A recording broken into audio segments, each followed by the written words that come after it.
사랑하는 성도 여러분, 주님의 사랑 안에 평안하셨는지요?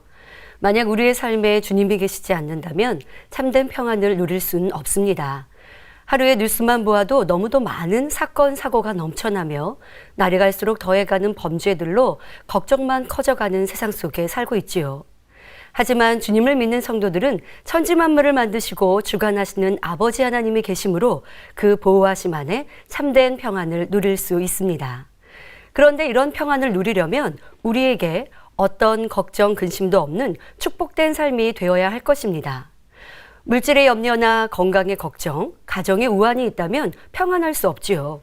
그런데 좋으신 주님께서는 요한복음 14장 13절에 너희가 내 이름으로 무엇을 구하든지 내가 시행하리니 이는 아버지로 하여금 아들을 인하여 영광을 얻으시게 하려 함이라 말씀하셨습니다. 바로 우리에게 필요한 무엇이든 또 바라는 것들을 구할 때 응답과 축복을 약속하신 것이지요. 그리고 그 약속은 신실하여 지금도 치료의 역사로 가난에서 부요함으로 불화하던 가정이 행복한 가정으로 세상이 줄 수 없는 참된 평안으로 축복하고 계십니다. 그런데 혹여 나도 주님을 믿어 필요한 것들을 구했는데 응답이 없던데요 하실 분이 계십니까?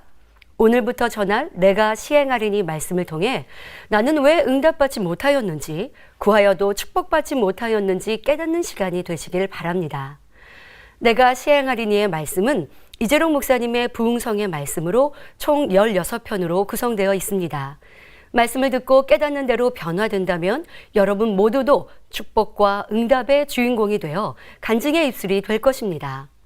민수기 6장 24절부터 26절에 여호와는 내게 복을 주시고 너를 지키시기를 원하며 여호와는 그 얼굴로 내게 비추사 은혜 베푸시기를 원하며 여호와는 그 얼굴을 내게로 향하여 드사 평강 주시기를 원하노라 하신 대로 축복의 하나님, 응답의 하나님이 바로 여러분, 나의 하나님이 되시길 기원합니다. 오늘은 내가 시행하리니 첫 번째 시간으로 제목은 응답의 하나님입니다.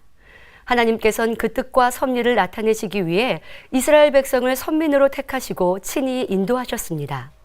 하나님의 사람들을 세워 그 뜻을 가르치시고 이끄시며 하나님 닮은 선의 자녀, 빛의 자녀로 변화되기를 원하셨지요. 그 과정 중에 놀라운 권능으로 이스라엘을 보호하시며 응답과 축복으로 하나님을 나타내 주셨습니다.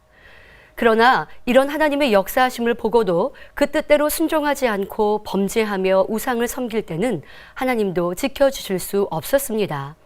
빛과 반대인 어둠의 주관자인 원수마귀 사단이 하나님을 떠난 사람들을 주관하기에 공의에 따라 하나님께서도 두고 보실 수밖에 없는 것입니다.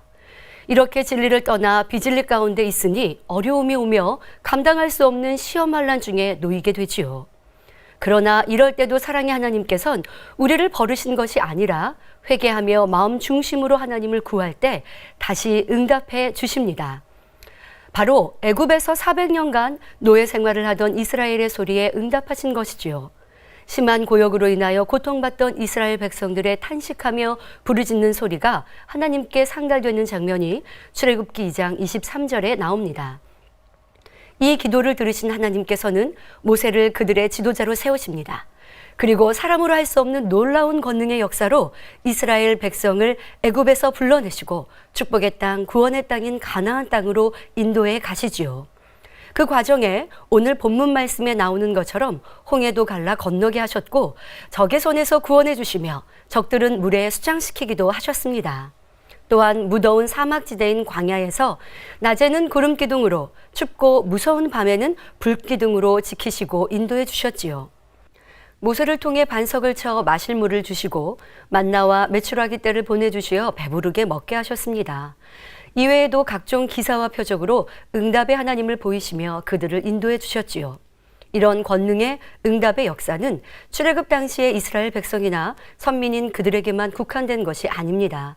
이스라엘을 선민으로 택하시어 애굽에서 나와 가나안을 향해 가는 여정은 우리가 세상에서 주님을 영접하여 본향집에 이르는 인간 경작의 여정을 내포하고 있는 것입니다. 바로 영적인 이스라엘인 우리 믿는 사람들이 세상 어두움에 속한 생활에서 벗어나 천국에 들어가기까지의 믿음 생활을 의미하지요. 이때 하나님은 우리를 가만히 뒷짐지고 지켜만 보시는 분이 아닙니다. 출애굽한 이스라엘 백성들에게 역사하신 것처럼 하나님께서는 우리와 만나주시고 구하는 것에 구체적으로 응답하심으로 우리에게 참된 평안 속에 천국에 이룰 수 있도록 도와주십니다. 이러한 응답의 하나님을 만난 사람들은 성경 곳곳에 기록되어 있습니다. 도저히 과학, 의학으로서 이해할 수 없는 수많은 역사들을 나타내 주심으로 살아계신 하나님의 전능하심을 보여주십니다. 그 중에 죽은 자를 살려주시는 장면들을 살펴보겠습니다. 구약성경 열왕기하 4장 32절부터 37절에 보면 엘리사 선지자를 통하여 수넴 여인의 죽은 아들을 살려주시는 장면이 구체적으로 나와 있습니다. 엘리사 선지자는 아이의 시체가 눕혀져 있는 방에 들어가 문을 닫고 하나님께 기도하였습니다. 그리고 아이의 위에 엎드려 자기 입을 죽은 아이의 입에, 자기 눈을 그 눈에, 자기 손을 그 손에 대고 그 몸에 엎드리니 아이의 살이 차차 따뜻하더라. 엘리사가 내려서 집안에서 한번 이리저리 다니고 다시 아이 위에 올라 엎드리니 아이가 7번 재채기 하고 눈을 뜨는지라. 이렇게 죽은 아이라 해도 하나님의 권능으로 살려내었지요. 신약에도 보면 예수님께서 죽은 자를 살리시는 장면들이 나옵니다. 그러나 예수님은 엘리사처럼 복잡한 방법을 쓰시지 않고 다만 말씀으로 명하셨습니다. 요한복음 11장에 보면 예수님께서 죽은 나사로를 살리는 장면이 나옵니다. 그 당시 이스라엘에서는 산에 굴을 파서 무덤을 만들고 그곳에 시체를 넣고 입구를 큰 돌로 막아 놓았지요. 예수님께서 이 돌을 먼저 옮겨놓게 하신 후에, 즉 사람의 믿음을 먼저 요구하신 후에 죽은 나사로를 부르셨습니다. 무덤을 향해 나사로야 나오라 하고 큰 소리를 부르니 죽은 지 나흘이나 되어 썩은 냄새가 나는 나사로가 수족을 배로 동이고 얼굴은 수건에 쌓인 채로 걸어 나왔습니다. 이 얼마나 놀라운 일인지요. 또한 누가복음 7장에도 예수님께서 말씀으로 나인성 과부의 아들을 살려주시는 장면이 나옵니다. 이러한 일들을 본 사람들은 두려워하며 하나님께 영광을 돌렸지요. 이 외에도 예수님께서 자신의 하시는 일에 대해서 마태복음 11장 5절에 소경이 보며 안진뱅이가 걸으며 문둥이가 깨끗함을 받으며 귀머거리가 들으며 죽은 자가 살아나며 가난한 자에게 복음이 전파된다고 말씀하셨습니다.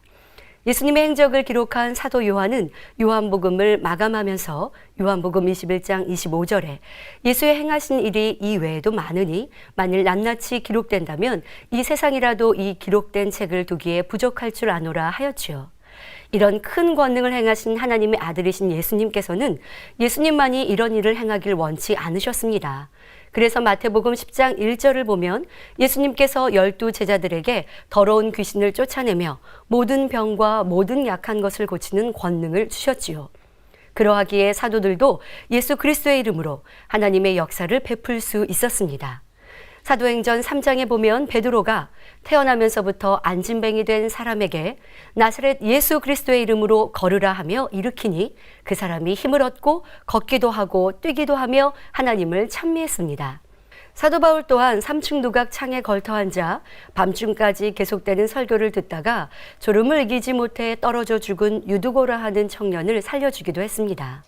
앞에서 들어드린 예들 이외에도 하나님의 능력으로 펼쳐진 놀라운 일들이 구약과 신약에 걸쳐 많이 기록되어 있습니다. 이렇게 우리는 성경을 통해 분명히 하나님의 전지전능하심을 알 수 있습니다. 그런데 혹여 이런 권능은 구약과 신약, 그 시대에는 일어난 일이 아닌지요? 라고 말씀하실 분이 계십니까? 히브리서 13장 8절에 예수 그리스도는 어제나 오늘이나 영원토록 동일하시니라 하신 말씀처럼 오늘날에도 하나님의 사랑받는 종들과 믿음의 사람들을 통해서 하나님의 역사는 일어나고 있습니다. 요한복음 4장 48절에 예수께서 가라사대 너희는 표적과 기사를 보지 못하면 도무지 믿지 아니하리라 하셨기에 죄로 간영한 이 마지막 때에는 더 놀랍고 큰 권능의 역사가 필요하지요. 그래서 내가 진실로 진실로 너희에게 이르노니 나를 믿는 자는 나의 하는 일을 저도 할 것이요 또한 이보다 큰 것도 하리니 이는 내가 아버지께로 감이니라고 요한복음 14장 12절에 말씀하셨습니다. 그러하기에 사랑의 하나님께서는 깨어 기도하고 하나님의 뜻대로 살며 가르치는 목회자와 교회를 통해 그 뜻을 나타내고 계시지요. 이 시간은 저의 간증을 통해 치료하시고 역사하시는 응답의 하나님을 느껴보시기 바랍니다. 1983년 겨울 제가 9살 때에 있었던 일입니다. 그 당시 우리나라는 겨울 난방을 연탄으로 했던 때였고 그로 인한 사고가 많이 있었습니다. 저 또한 연탄가스 중독으로 죽음 직전에 이르게 되었지요. 저를 포함해 언니 둘과 성도님 한 분도 함께 사고를 당했습니다. 발견되었을 때 저와 언니들은 이미 몸은 굳어 있고 눈은 뒤집히고 입에는 거품을 물고 있었고 사고를 당한 성도님은 호흡까지 끊겨진 상태였습니다. 그 당시 개척한 지 얼마 되지 않은 신학생이었던 이재록 목사님은 저희를 병원으로 데려간 것이 아니라 먼저 하나님께 감사의 기도를 드리셨습니다. 그리고 손을 얹고 예수 그리스도의 이름으로 명하노니 일어나라고 성도님부터 저와 언니들에게 차례차례 기도해 주셨지요. 그런데 놀랍게도 그 기도가 마쳐지자 이내 한 사람 한 사람 깨어났던 것입니다. 그리고 아무런 후유증도 없이 깨끗해졌습니다. 만약 병원으로 이송하였다면 호흡이 끊어진 성도님은 소생하기 어려웠을 것이며 저와 언니 둘도 죽었거나 살았다 해도 후유증으로 고생을 할 수밖에 없었을 것입니다. 그러나 온전히 하나님을 믿고 그 권능을 의지하여 기도해 주셨기에 저희는 아무 문제도 없이 하나님께 영광 돌릴 수 있었지요. 이렇게 하나님께서는 어떤 가스 중독도 어떤 질병과 사고도 죽음도 문제될 것이 없는 것입니다. 이런 설교를 듣거나 성경을 보면 하나님의 역사를 체험하는 것이 어려운 것이 아닌데 왜 나는 아직 체험하지 못했고 응답받지 못할까 하는 의문이 드시는 분들도 있을 것입니다. 그러면 왜 응답받지 못하는 것일까요? 바로 영적인 믿음이 없어서이지요. 하나님의 전지전능하심을 믿는다고 하지만 실상 내게 어려움이 오고 문제가 생기면 불평불만하며 세상을 의지하는 것은 믿음이 없는 것입니다. 출애굽한 이스라엘 백성들을 보면 잘 알 수 있지요. 애굽 땅에 열재앙이 임할 때 하나님께서는 이스라엘 백성이 머무는 고센 땅을 지켜주심으로 어떤 재앙도 임하지 않았습니다. 이런 권능의 역사로 출애굽하였던 이스라엘 백성은 얼마나 기쁘고 행복했겠습니까?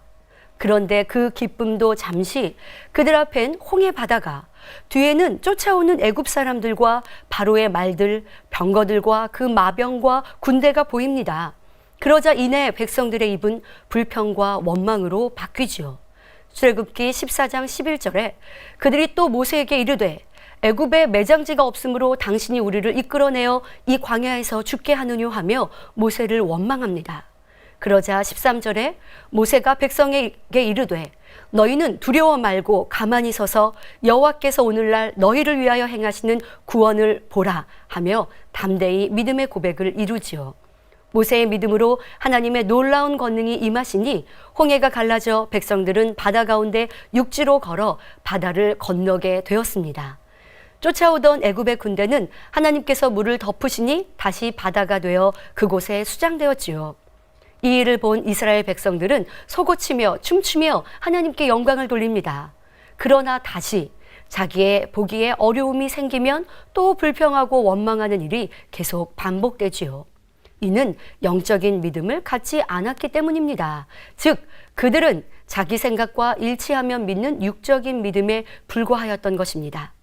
그러나 영적인 믿음은 내 생각, 지식, 이론과 맞아서 믿는 것이 아니라 하나님의 전지전능하심을 그대로 믿기 때문에 순종이 따르는 것입니다.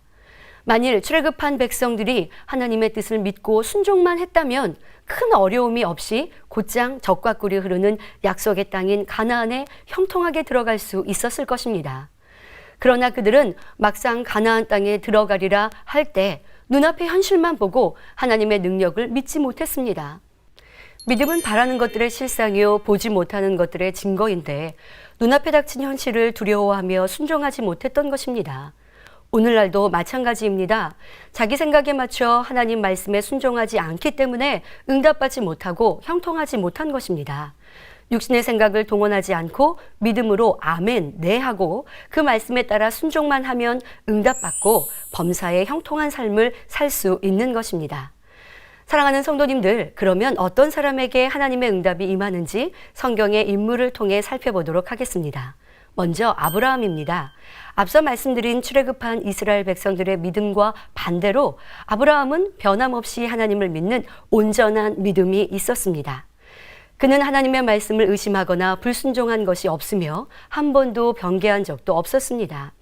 죽은 자도 살려주실 수 있는 전지전능한 하나님을 믿었기 때문에 독자 이삭을 번제로 바치라 하셨을 때도 순종할 수 있었지요.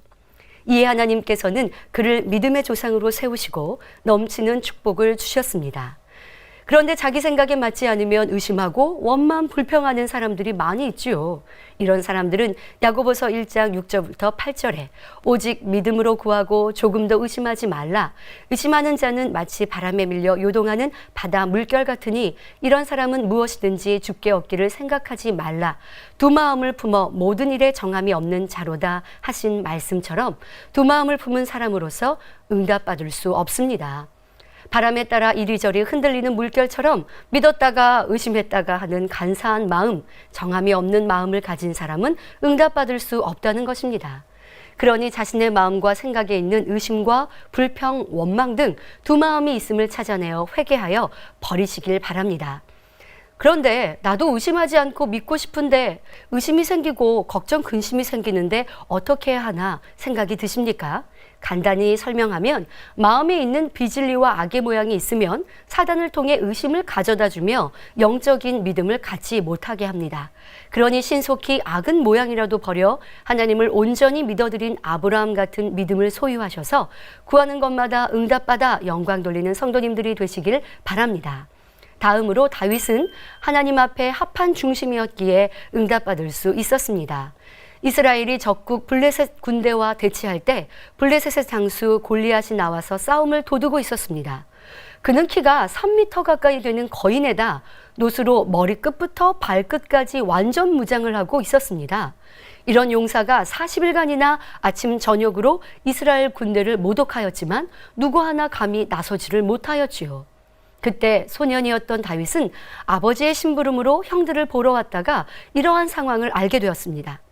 다윗은 이 전쟁에 군인으로 참가한 것도 아니고 들에서 양떼를 치고 있는 목동에 불과했지만 이방인이 하나님의 군대를 모독하는 것을 참을 수가 없어 사울 왕에게 자신이 나서겠다고 합니다. 사무엘상 17장 34절부터 36절에 다윗이 사울에게 고하되 주의 종이 아비의 양을 지킬 때에 사자나 곰이 와서 양떼에서 새끼를 움키면 내가 따라가서 그것을 치고 그 입에서 새끼를 건져내었고 그것이 일어나 나를 해하고자 하면 내가 그 수염을 잡고 그것을 쳐 죽였었나이다. 주의 종이 사자와 곰도 쳤은즉 사시는 하나님의 군대를 모욕한 이 할례 없는 블레셋 사람이리이까 그가 그 짐승의 하나와 같이 되리이다 하고 당당히 말하였습니다. 다윗이 정신이 나간 것이 아니라 하나님을 믿는 믿음이 있었기에 이와 같이 담대히 고백한 것이지요. 그리곤 갑옷도 입지 않고 단지 손에 막대기와 물맷돌 5개를 들고 나갔습니다. 골리앗은 다윗을 무시하며 내게로 오라, 내가 내 고기를 공중의 새들과 들짐승에게 주리라고 말했지만 다윗은 조금도 두려워하는 기색이 없었습니다. 오히려 너는 칼과 단창으로 내게 오거니와 나는 만군의 여호와의 이름 곧 내가 모욕하는 이스라엘 군대 하나님의 이름으로 내게 가노라. 전쟁은 여호와께 속한 것인즉 그가 너희를 우리 손에 붙이시리라 말했지요. 하나님께서는 이 광경을 하늘에서 보시며 어떠하셨을까요? 기뻐하시며 다윗이 사랑스러우셨을 것입니다. 그러니 그저 보고만 계시지 않고 놀라운 하나님의 역사를 베푸셨지요. 철갑으로 두른 듯한 골리앗을 향해 돌진하며 던진 다윗의 물맷돌. 이 물맷돌이 골리앗의 이마에 정통으로 박히게 하시어 결국 골리앗은 땅에 엎드러졌습니다. 이를 본 블레셋 군대는 놀라 도망하였고 이스라엘은 큰 승리를 거두었습니다. 일개 소년 목동에 지나지 않던 다윗이지만 하나님을 신뢰하는 믿음이 컸기에 하나님께 응답받아 영광 돌리며 위기에 처한 나라도 구할 수가 있었습니다. 사도행전 13장 22절에 내가 이새의 아들 다윗을 만나니 내 마음에 합한 사람이라 내 뜻을 다 이루게 하리라 하셨습니다. 아무리 큰 문제, 도저히 불가능해 보이는 문제도 다윗처럼 담대한 믿음을 가지고 나가면 아무 문제가 되지 않습니다. 이렇게 우리가 하나님 앞에 합한 중심이 되면 무엇이나 응답받을 수 있는 것이지요. 또한 하나님의 응답은 기도하는 사람에게 임합니다. 아합 왕과 이스라엘 백성의 우상 숭배로 나라에 3년 반 동안 극심한 가뭄이 들었을 때 엘리야는 땅에 꿇어 엎드려 그 얼굴이 무릎 사이에 들어갈 정도로 간절히 하나님께 기도하여 큰 비의 응답을 받았습니다. 뿐만 아니라 우상을 물리치고 백성들이 하나님께로 돌아오는 응답도 받았지요. 야곱 역시 야복 강가에서 환도뼈가 부러지기까지 밤새도록 하나님의 사자와 씨름하며 기도하였습니다. 그러자 그를 죽이려고 400명의 사람을 거느리고 오던 형 에서의 마음을 하나님께서 주관해 주셨습니다. 이에 서로 부둥켜 안고 울며 화해하였고 온 가족의 생명을 보존할 수 있었지요. 생명의 위협을 무릅쓰고 금식 기도를 했던 에스더는 하나님으로부터 민족을 구원하는 응답을 받았습니다. 이렇게 감당하기 어려운 문제 앞에서도 그것을 하나님 앞에 믿음으로 맡기고 기도하며 그에 합한 행함을 하면 하나님께서 응답의 길로 역사해 주십니다. 또 솔로몬은 하나님께 1000번째의 제사를 드림으로 많은 응답을 받았습니다. 하나님께서는 솔로몬이 구한 지혜뿐 아니라 구하지 않은 부귀 영화까지 넘치도록 주셨습니다. 구약의 제사는 오늘날의 예배를 의미합니다. 그러므로 우리도 하나님을 사랑하며 신령과 진정으로 예배 드릴 때 하나님께서 주시는 응답과 축복을 받을 수 있습니다. 또한 하나님을 경외하며 선을 행한 사람에게 응답이 임합니다. 바로 이방인이었던 백부장 고넬료였지요. 사도행전 10장 2절에 그가 경건하여 온 집으로 더불어 하나님을 경외하며 백성을 많이 구제하고 하나님께 항상 기도하더니 했습니다. 이러한 고넬료의 기도와 구제가 하나님께 상달되어 기억하신 바 되니 베드로를 보내 고넬료는 물론 그 자리에 함께한 일가 친척, 친구들까지도 성령을 받고 방언의 은사까지 받을 수 있었습니다. 또한 요바에 살던 다비다라 하는 여제자도 평상시 행하던 선행으로 죽음에서 다시 살아난 큰 축복을 받을 수 있었습니다. 이렇게 하나님을 경외하여 선을 행하며 구제한 모든 것이 하나님의 기억된 바 되어 응답과 축복을 받게 되는 것입니다. 또 응답과 축복을 받으려면 하나님께서 기뻐하시는 마음 중심을 이루어야 합니다. 그러면 어떤 마음 중심을 가진 사람들이 신속히 하나님을 만나 놀라운 축복을 받았는지 살펴보도록 하겠습니다. 먼저 요셉은 상대의 허물을 알리거나 해를 끼치려는 마음이 없는 선한 마음 중심이었습니다. 요셉은 마리아와 정혼한 사이였습니다. 그런데 결혼하기도 전에 마리아가 잉태했다는 사실을 알게 되었습니다. 당시 구약의 율법에 의하면 가늠한 여인은 돌로 쳐 죽이도록 되어 있었습니다. 그러나 마태복음 1장 19절에 그 남편 요셉은 의로운 사람이라 저를 드러내지 아니하고 가만히 끊고자만 하였습니다. 요셉은 마리아를 위해서 끝까지 선을 베풀었던 것입니다. 바로 이런 착한 의로운 마음이 있었기에 주의 사자가 꿈에 나타나 내 아내 마리아 데려오기를 무서워 말라. 저에게 잉태된 자는 성령으로 된 것이라 가르쳐 주셨습니다. 이렇게 선한 마음을 가졌던 요셉이었기에 메시아이신 예수님의 육의 아버지가 되는 놀라운 축복을 받았던 것입니다. 또 마리아는 육신의 생각을 동원하지 않고 순종할 수 있는 마음 중심이었습니다. 가브리엘 천사가 마리아에게 나타나 누가복음 1장 31절부터 32절에 내가 수태하여 아들을 낳으리니 그 이름을 예수라 하라. 저가 큰 자가 되고 지극히 높으신 이의 아들이라 일컬을 것이요 하며 하나님의 뜻을 전합니다. 또한 천사가 하나님의 모든 말씀은 능치 못하심이 없음을 알려주자 사내를 알지 못함에도 불구하고 그 말을 그대로 믿었습니다. 그래서 주의 계집종이오니 말씀대로 내게 이루어지이다라고 고백하였지요. 마리아는 하나님을 신뢰하였기에 자신의 안위를 생각하여 두려워하거나 염려하지 않고 오히려 기쁨으로 순종할 수 있었던 것입니다. 우리도 마리아 같은 마음을 만들면 큰 응답을 받을 수 있는 것입니다. 뿐만 아니라 세례 요한의 부모인 사가랴와 엘리사벳은 모든 계명과 규례대로 흠없이 행하는 마음 중심이었기에 응답을 받았습니다.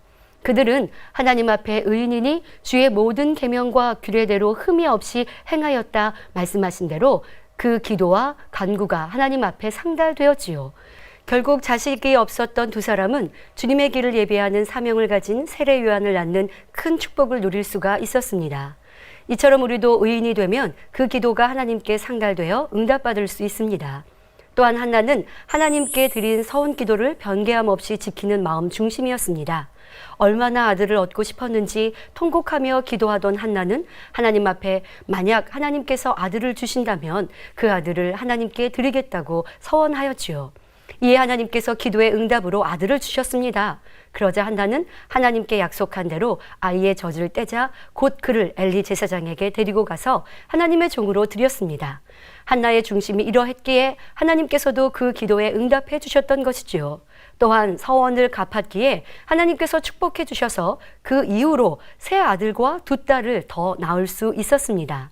뿐만 아니라 그가 들인 아들 사무엘은 이스라엘의 대선지자가 되었지요. 그러므로 우리 역시 하나님과의 약속을 지킬 수 있는 사람들이 되면 하나님께서는 놀라운 축복으로 함께해 주실 것입니다. 사랑하는 성도 여러분, 이제 어떤 마음, 어떤 중심으로 나아가야 하나님을 만날 수 있는지 분명히 알았을 것입니다. 하나님께서는 천지 만물을 지으시고 인류 역사와 우리의 생사와 복을 주관하시는 분이시기에 하나님을 만나기만 하면 어떤 문제든 다 해결받을 수 있습니다. 좋으신 하나님, 능치 못할 것이 없으신 하나님을 만나기만 하면 그 자체가 큰 축복이지요. 그러나 하나님을 만나는 데에도 그 길과 방법이 있다 말씀드렸습니다. 잠언 8장 17절에 나를 사랑하는 자들이 나의 사랑을 입으며 나를 간절히 찾는 자가 나를 만날 것이니라 하셨습니다. 그러면 하나님을 사랑하는 것은 무엇일까요? 요한일서 5장 3절에 하나님을 사랑하는 것은 이것이니 우리가 그의 계명들을 지키는 것이라. 그의 계명들은 무거운 것이 아니로다 말씀합니다. 오늘 말씀을 통해서 무엇이 하나님의 계명인지 나는 그 계명대로 지켜 행하였는지 깨달을 수 있었을 것입니다. 나는 영적인 믿음을 가지고 그 말씀대로 순종하는 신앙생활이었는가? 하나님 마음에 합한 중심을 가진 자인가? 기도하며 신령과 진정으로 예배하며 선을 행하였는가? 선한 마음을 가졌는가? 하나님께 약속한 것을 지켰는가 등이 점검되셨을 것입니다. 하나님을 사랑하면 이런 말씀들을 행하는 것이 어렵고 힘든 것이 아니지요. 마태복음 7장 7절에 구하라 그러면 너희에게 주실 것이요 찾으라 그러면 찾을 것이요 문을 두드리라 그러면 너희에게 열릴 것이니 약속하신 말씀에 의지하여 열심히 기도로 하나님께 구하고 믿음의 행함으로 찾고 두드리면 누구든지 응답의 하나님을 만날 수 있는 것입니다. 이렇게 응답받아 영광 돌리시는 모든 성도님들이 되시기를 주님의 이름으로 기원드립니다. 말씀 상고하시면서 함께 기도하시겠습니다. 좋으신 아버지 하나님, 천지 만물의 창조주가 되시며 우리의 인생의 생사복을 주관하시는 아버지 하나님, 그 하나님이 우리의 아버지가 되심으로 우리의 삶도 평안하기를 축복이 넘치기를 바라고 계시옵나니 이제 우리가 아버지 하나님의 말씀대로 살아 그 응답과 축복의 하나님을 만나게 하여 주옵소서. 하나님은 응답하신다 하셨으니 우리 모든 성도님들이 이런 하나님을 만나 마음껏 영광 돌릴 수 있도록 축복하여 주옵소서. 감사하옵고 우리 주 예수 그리스도 이름으로 기도하옵나이다. 아멘.